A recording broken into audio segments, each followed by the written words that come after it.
Hey everybody, my name is Ed. Okay, so we're going to do another short comic book review. This time it is going to be Phantom Stranger #1 from 1993. So this is actually Vertigo Vision's Phantom Stranger #1, published by DC Comics under their Vertigo imprint. Is a one-shot comic from Alyssa Whitney. She was an editor and writer for the DC Vertigo comics. So she's done things like The Dreaming, Destiny. She's the author of several romance novels. The artist by Guy Davis, who's worked on BPRD, The Neverman, Baker Street, as well as doing concept art for movie and TV shows like Pacific Rim, Steven Universe, The Strain, Lord of the Rings, etc. Sorry, excuse me. In it, a woman starts to work for an old nursing home. She experiences strange supernatural incidents and has to wrestle with past sins.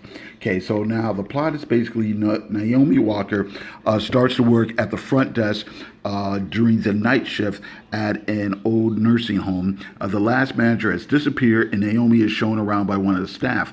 The building is old and spooky and semi-run down, and the residents are quite strange. However, one old man in particular seems to have a connection to a supernatural being wandering about the building, who may or may not be his son, or maybe something else altogether different.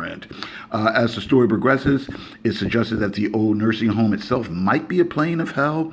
Naomi and the old man struggle to overcome demons and of the haunted nursing home, and they deal with regrets and sins of the past. And the story ends on an interesting twist. Okay, so the story is called Gerontian, I believe. Well, it seems like it's probably taken from an old poem by T.S. Eliot. So the word is Greek for little old man, and it describes, the other protagonist besides Naomi. The story has a basic yet interesting premise. In a way, it's set up. It plays out like a number of old horror, suspense, or mystery movies. So, you have the woman or the person who comes to a spooky old house. She has to deal with the odds goings on there. Now, the dialogue in a couple spots is a little stiff, but it mostly works. The art by Guy Davis is pretty good. It's sketchy but full. His loose style adds to the creepiness of the story. The layouts are pretty straightforward and easy to understand with a clear storytelling.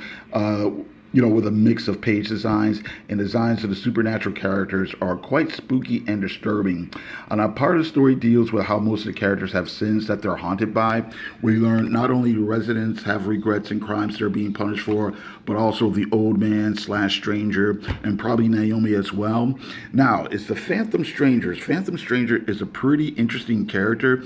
He was created in the early 50s as a supernatural character for DC's occult anthology comics. Most of the time, he's presented as a mysterious man in a dark trench coat and hat. And in some stories, he's just a host in the anthology comics. In other comics, he's an active participant in the story. And some, like this one, he makes an appearance in his role as ambiguous character who affects the choices of other protagonists in the story. Okay, so just to give you a taste of what some of the art looks like. Okay, so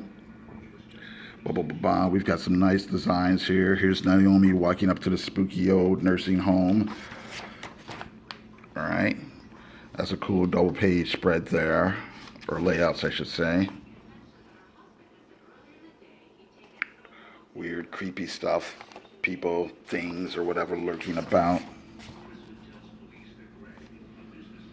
Here's our old guy.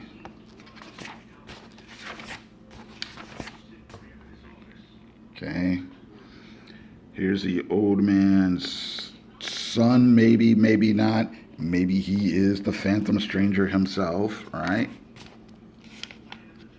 Some of the different residents / staff. There's some scary stuff there. Ooh, we're eating soup. But the soup has maggots. Talking about sins and whatnot.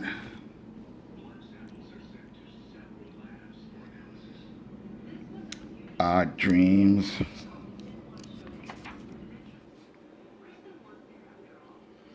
Okay, so like I said, the art here is kind of scratchy, sketchy looking, but it's complete art, It's still kind of full pencils here. I think it kind of works for the subject matter. Okay. All right, now I don't want to give away too much.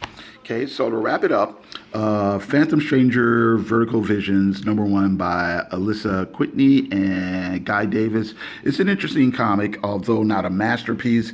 Like I said, it's a good supernatural thriller. Story's well constructed, although the dialogue in a couple of spots could have been a little bit better. It deals with a few interesting themes revolving sin and regret. And again, it's well paced with creepy art. Again, not a classic, but it's still a decent one shot. All right, so that's it. I got to thank you very much for watching. I do appreciate it. You guys have a great day. Thank you.